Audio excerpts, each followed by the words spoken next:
देख रहे हैं हिंदी खबर में हूं आपके साथ मैं शर्मा। हिंदुओं और मुस्लिमों की सुरक्षा को लेकर सियासी घमासान लगातार छिड़ा हुआ है और 3 दिन पहले सीएम योगी ने हिंदुओं की सुरक्षा का जिक्र किया था और कहा था कि मुस्लिम तो हिंदुओं के बीच भी सेफ हैं, लेकिन हिंदू परिवार मुस्लिम के बीच बिल्कुल भी सुरक्षित नहीं है।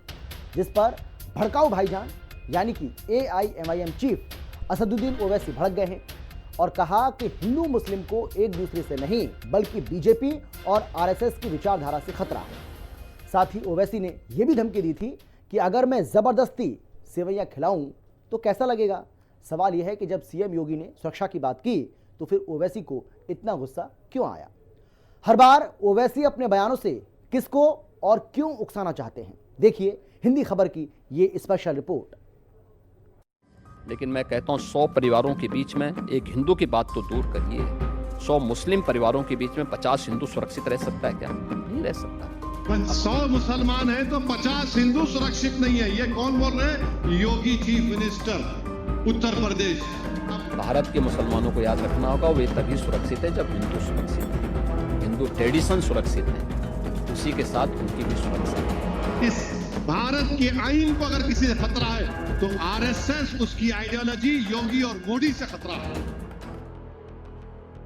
योगी का शांति संदेश, ओवैसी का नफरती पैगाम।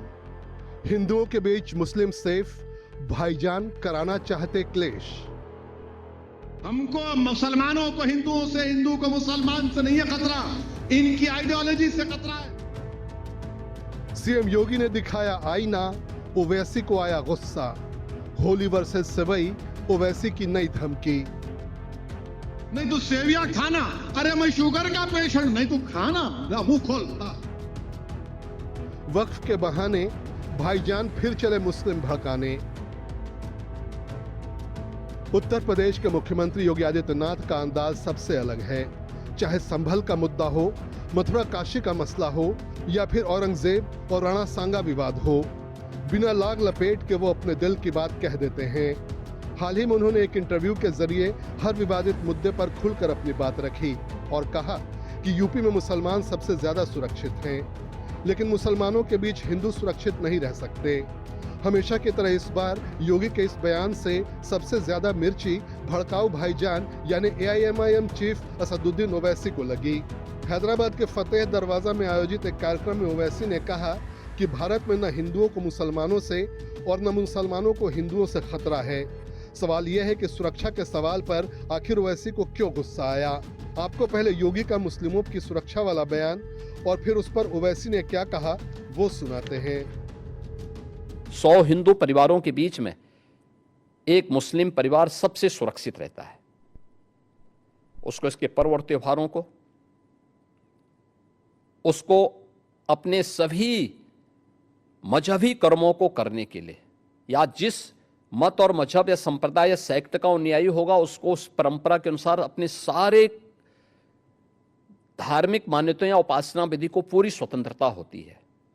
लेकिन मैं कहता हूं 100 परिवारों के बीच में एक हिंदू की बात तो दूर करिए, 100 मुस्लिम परिवारों के बीच में 50 हिंदू सुरक्षित रह सकता है क्या? नहीं रह सकता। अब बांग्लादेश आपके सामने उदाहरण है, इससे पहले पाकिस्तान उदाहरण था, अफगानिस्तान में क्या हुआ था।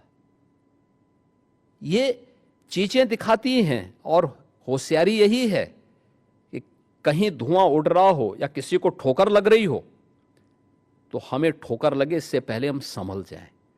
तो वही संभलने के लिए बोला जाता है।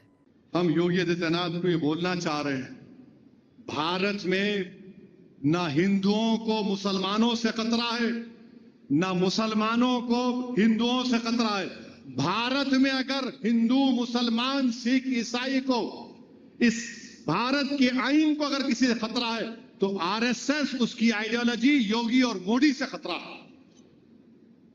हमको मुसलमानों को हिंदुओं से, हिंदू को मुसलमान से नहीं है खतरा, इनकी आइडियोलॉजी से खतरा है। और सुनो योगी आदित्यनाथ, हम आपको ये बताना चाह रहे हैं कि हमारी सुरक्षा और सम्मान की जो तुम बात करते हो ना, वो तुम्हारी खैरात नहीं है योगी। चाहे हिंदू का सुरक्षा और सम्मान हो, मुसलमान का सुरक्षा और सम्मान हो, वो तुम्हारी खैरात नहीं है। असदुद्दीन ओवैसी का पैदाइशी हक है, right to life right to life इस मुल्क के आइन का, कॉन्स्टिट्यूशन का फंडामेंटल राइट है। इस तरह का मुख्यमंत्री बयान देता है और ये हिंदुस्तान के वजीर आजम बनना चाहते हैं। ये कह रहे हैं कि मोदी के बाद मैं बनूंगा प्रधानमंत्री, और ये इनके जबान से ये निकलता है। दरअसल ओवैसी जैसे कुछ लोग लगातार मुस्लिमों को भड़काने में लगे रहते हैं। वो ये जताने की कोशिश करते हैं कि भारत में मुसलमान खतरे में हैं, जबकि हकीकत ये है कि जहां पिछली सरकार ने मुसलमानों को सिर्फ वोट बैंक के रूप में इस्तेमाल किया, मोदी और योगी सबका साथ सबका विकास मंत्र के साथ हर धर्म के लोगों का सम्मान भाव से सेवा कर रहे हैं। अगर सिर्फ यूपी की ही बात करें तो योगी राज में सरकार की किसी भी योजना का फायदा जितना हिंदुओं को मिलता है उतना ही मुसलमानों को भी मिलता है। ये बात धीरे धीरे अब मुसलमानों के भी समझ में आने लगी है। यही वजह है कि अब कुंदरकी जैसे मुस्लिम बहुल इलाके में भी कमल खिलने लगा है, जिससे मुस्लिम वोट बैंक की राजनीति करने वाले ओवैसी जैसे लोगों की परेशानी बढ़ गई है।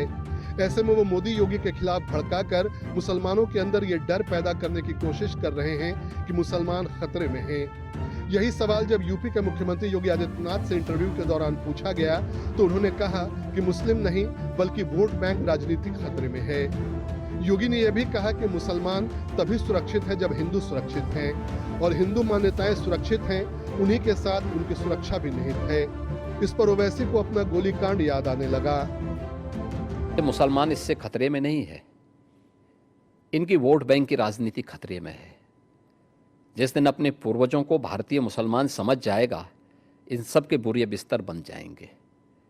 इसलिए अपने बोरिया बिस्तर को दुरुस्त रखने के लिए लोग इस प्रकार की भड़काऊ बातें को कहते हैं। भारत के मुसलमानों को याद रखना होगा, वे तभी सुरक्षित हैं जब हिंदू सुरक्षित है, हिंदू ट्रेडिशन सुरक्षित हैं, उसी के साथ उनकी भी सुरक्षा नहीं। तो इन लोगों ने जो यहाँ पर इस्लाम खतरे में बात कर रहे हैं, उन हिंदुओं का भी इन्होंने यहाँ विरोध किया था। आप अनुमान करिए कि भारत में ही वो हिंदुओं का विरोध कर रहे हैं, तो पाकिस्तान और बांग्लादेश के अंदर क्या हाल हो रहे होंगे, उनके हालात क्या होंगे। इनकी मानसिकता का अंदाजा इसी से लगाया जा सकता है कि हिंदुओं के प्रति इनके दुराग्रह कितने खतरनाक हैं और कितने छोटे स्तर के। 100 मुसलमान हैं तो 50 हिंदू सुरक्षित नहीं है। ये कौन बोल रहे हैं? योगी चीफ मिनिस्टर उत्तर प्रदेश। अब मैं उनसे पूछना चाह रहा हूं, मेरे गाड़ी पे गोली कहीं को चलाए फिर आप? मैं, शौकत, यामीन, 3 लोग थे, वो 2 मिलके 6-7 राउंड गोली चला दिए। क्यों चलाए मुझ पे गोली? बेल कोर्ट दिया तो मेरे को सुप्रीम कोर्ट जाकर उन जालिमों की बेल कैंसिल करना पड़ा। पिछले दिनों होली के रंग को लेकर भी काफी बवाल मचाने की कोशिश की गई। हालांकि हमेशा की तरह योगी राज में हिंदुओं ने जमकर रंग और गुलाल उड़ाया, जबकि मुसलमानों ने भी शांति के साथ जुम्मे की नमाज अदा की। और इंटरव्यू के दौरान भी योगी ने कहा कि सभी धर्मों का सम्मान होना चाहिए। ये सवाल भी पूछा कि हिंदुओं से ज्यादा रंग बिरंगे कपड़े तो मुस्लिम पहनते हैं, फिर रंग से इतना परहेज क्यों? इसको लेकर भी ओवैसी को मिर्ची लग गई और उन्होंने होली वर्सेस सेवई की जंग शुरू कर दी। ओवैसी ने कहा कि जल्द ही ईद आएगी और मैं लोगों को पकड़कर कहने लगूं कि सेवई खा भाई, डालता हूं तेरे मुंह में, तू सेवई खा, तो क्या यह सही होगा? आप मुझे बताइए, मुहर्रम में जुलूस निकलते हैं, क्या उनका झंडे की छाया मंदिर के आसपास या किसी हिंदू घर के ऊपर नहीं पड़ती है क्या? क्या उससे हिंदू घर अपवित्र हो जाता है क्या? ये सख्त निर्देश हैं कि भाई जिसको रंग से परहेज है उस पर मत डालना, लेकिन फिर भी पड़ गया है और प्रशासन उसको साफ करके फिर से नगाई पुताई कर दे रहा है। ये कौन सी बात है? क्या रंग बिरंगे कपड़े पहनते नहीं? हिंदू से ज्यादा रंग बिरंगे तो मुसलमान ही पहनता कपड़ा, तो फिर रंग से परहेज क्यों? यानी तो दोहरा आचरण है। तो क्या रंग बिरंगी कपड़े पहने, लेकिन अगर रंग पड़ जाए तो हाय तौबा मचाते हैं? ये नहीं हो सकता है। ये दोहरा आचरण क्यों मचाते हो जी? अरे गले मिलो। बहुत सारे मुसलमानों ने रंग में होली खेली है। शाहजहांपुर में तो नवाब साहब की पूरी झांकी निकलती, शोभा यात्रा ही निकलती वहां पे। तो हम योगी से पूछना चाह रहे कि उन्नाव में मोहम्मद शरीफ होली नहीं खेलना चाह रहा था, तो आपने वहां पर दंगाइयों ने उसको मारा और पीटा। अब कल ईद आएंगी, मैं हर एक रोड पर पकड़ के बोलूं, नहीं तो खाना ही शीर खुरमा, पीना पूरा 1 लीटर पीना, तो डालता हूं तेरे मुंह, पी। नहीं तो सेविया खाना, अरे मैं शुगर का पेशेंट, नहीं तो खाना, मुंह खोल। डाल सकते आप डाल सकते, क्या बोलो, नहीं कर सकते ना, नहीं कर सकते आप। त्योहार आता है तो मस्जिदों को क्यों कवर करते आप, मत करो ना। अगर ये आपका रूल है तो हर त्योहार में जिसका त्योहार नहीं है उसकी इबादतगाह को कवर करो आप, खाली मेरी मस्जिद क्यों कवर कर रहे आप। और फिर मीरठ में एक बड़े पुलिस अफसर बोल दिए, अगर रोड पे नमाज पढ़ेंगे तो तुम्हारा पासपोर्ट कैंसल, तुम्हारा गन लाइसेंस कैंसल। अच्छा, जो हम रोड पे नमाज पढ़े तो पासपोर्ट कैंसल, कोई दूसरे रोड पे चले तो आप हेलीकॉप्टर से फूल बरसाएंगे। हाँ, ये आपका इंसाफ है। सवाल यह है कि आखिर ओवैसी को यूपी के मुख्यमंत्री योगी आदित्यनाथ से इतनी दिक्कत क्यों है, क्योंकि जैसे ही योगी कोई बयान देते हैं उस पर भड़काऊ भाईजान की जहरीली तकरीर शुरू हो जाती है। वो मुसलमानों को भड़काने में जुट जाते हैं, लेकिन धीरे धीरे अब मुसलमान भी इनके सियासी दांवपेच को समझ गए हैं। देखिए, भारतीय जनता पार्टी का नारा है सबका साथ, सबका विकास, सबका विश्वास। हमारी योजनाएं हो, हमारी नीतियां हो, हमारे कार्यक्रम, वो सबके लिए हैं, एक समान। जहां तक बात रही असदुद्दीन ओवैसी की, तो हैदराबाद के भड़काऊ भाईजान हमेशा बंटवारे की राजनीति करते हैं और ये नफरत की सियासत करते हैं। इनके बंटवारे और नफरत की सियासत को उत्तर प्रदेश ही ने पूरा देश समझ चुका है, इसलिए अब इनकी राजनीति को जनता ने खुद डिब्बे में बंद कर दिया। समाजवादी पार्टी का मानना है कि भारत में किसी को भी किसी से कोई खतरा नहीं है। अगर खतरा है तो दूषित मानसिकता वाले लोगों से खतरा है, जो हिंदू और मुस्लिम को लड़ाना चाहते हैं सिर्फ एक वोट बैंक के लिए। क्योंकि इस देश के प्रधानमंत्री हिंदू, उत्तर प्रदेश के मुख्यमंत्री हिंदू, हर एक राष्ट्रपति अगर आप देखेंगे वो भी हिंदू। तो हिंदुओं को किस बात से खतरा है। और मुसलमान भाई तो हमेशा साथ निभाते चलते हैं। हमने कोविड काल में भी देखा कि कैसे हिंदू ने मुस्लिम का साथ दिया, मुस्लिम ने हिंदुओं का साथ दिया। हर एक व्यक्ति एक दूसरे का साथ देकर के चलता है। लेकिन आज उत्तर प्रदेश से लेकर के पूरे देश में भारतीय जनता पार्टी कैसे मैसेज देती है कि आप 15 मिनट सड़कों पर नमाज भी नहीं कर सकते हैं, आप छतों के ऊपर नमाज नहीं कर सकते। आखिर मैसेज क्या देना चाहती है भारतीय जनता पार्टी। ये बताती है कि भारतीय जनता पार्टी के लोग कितनी दूषित मानसिकता के लोग हैं, ताकि जनता जनार्दन के मुख्य मुद्दे जो हैं वो छिप करके रह जाएं और जनता उन मुद्दों पर कोई जवाब तलब न कर सके। भारतीय जनता पार्टी इससे पहले सीएम योगी के कटमुल्ला वाले बयान से भी ओवैसी को सबसे ज्यादा मिर्ची लगी। तब ओवैसी ने कहा कि योगी को उर्दू और मुसलमानों से नफरत है, इस वजह से वो इस तरह के बयान देते रहते हैं। दरअसल यूपी विधानसभा के बजट सत्र के पहले दिन जब नेता प्रतिपक्ष और समाजवादी पार्टी के विधायक माता प्रसाद पांडे ने कार्यवाही को उर्दू में चलाने की मांग की, तो सीएम योगी ने जवाब देते हुए कटमुल्ला शब्द का इस्तेमाल किया। तब सीएम योगी और माता प्रसाद पांडे के बीच तीखी नोकझोंक हुई। नोकझोंक अंग्रेजी को हटाने और उर्दू को शामिल करने को लेकर हुई, जिसके बाद सीएम योगी ने समाजवादी पार्टी को दोहरे चरित्र वाला बताया। उन्होंने कहा कि समाजवादी पार्टी बाकी भाषाओं के मुकाबले उर्दू को ज्यादा महत्व देती है। इसी दौरान कटमुल्ला शब्द बाहर निकल कर आया और उसके बाद की पूरी सियासत इसी एक लफ्ज पर आकर अटक गई। हम तो परंपरागत मुल्ला और मौलवी बनाने की बजाय हम वैज्ञानिक बनाना चाहते हैं। एपीजे अब्दुल कलाम बने तो वैज्ञानिक बने। स्कूलों में फ्री एजुकेशन की व्यवस्था की जा रही है, आधुनिकीकरण किया जा रहा है। ये डबल इंजन की सरकार पैसा उपलब्ध करवा रही है, लेकिन कठमुल्लापन की संस्कृति नहीं चलेगी। ये सरकार का पहले दिन का संकल्प है।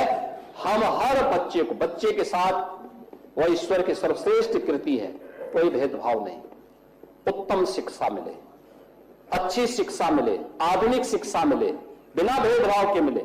सरकार इस दिशा में कदम बढ़ा रही है, हर प्रकार की सुविधा से आच्छादित करेंगे।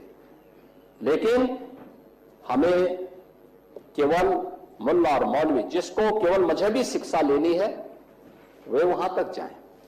लेकिन अच्छा साहित्यकार, अच्छा वैज्ञानिक, अच्छा गणितज्ञ, अच्छा चिकित्सक, अच्छा इंजीनियर बनने के लिए आधुनिक शिक्षा भी लेनी पड़ेगी। और यह हर व्यक्ति ले सके, इसके लिए सरकार आगे बढ़ा रही है। अब जाहिर है उत्तर प्रदेश के मुख्यमंत्री को तो उर्दू नहीं आती, मगर वो साइंटिस्ट क्यों नहीं बने उसका जवाब वही दे सकते हैं। उत्तर प्रदेश के मुख्यमंत्री ने कहा कि उर्दू पढ़ने से कटमुल्ले बनते हैं। अब उत्तर प्रदेश के मुख्यमंत्री के जो बुजुर्ग थे या जिस आइडियोलॉजी से वो आते हैं, उनके किसी भी शख्स ने इस मुल्क की आजादी में हिस्सा नहीं लिया। ये गोरखपुर से आते हैं और उसी गोरखपुर से रघुपति साहेब फराख भी आते हैं। फराख गोरखपुरी उर्दू का एक बहुत बड़ा शायर था, मुसलमान नहीं था। अगर शायद असेंबली में कोई उठ के बोल देता मुख्यमंत्री को, तो मुख्यमंत्री बोलते नहीं नहीं उन्हें भी कटमुल्ला है। सीएम योगी ने विधानसभा में कटमुल्ला शब्द के जरिए यह कहने की कोशिश की कि सही और आधुनिक तालीम सही समझ पैदा करती है, लेकिन योगी से नफरत करने वालों को इससे ऐसी मिर्च लगी कि उस पर सियासी घमासान शुरू हो गया। और अब जैसे ही योगी ने कहा कि मुसलमान यूपी में सबसे ज्यादा सेफ हैं, उस पर भी ओवैसी की भड़काऊ राजनीति शुरू हो गई। ऐसे में सवाल उठ रहे हैं कि बटेंगे तो कटेंगे की तरह ही आने वाले चुनाव में ये बड़ा चुनावी मुद्दा बन सकता है। हिंदी खबर की स्पेशल रिपोर्ट।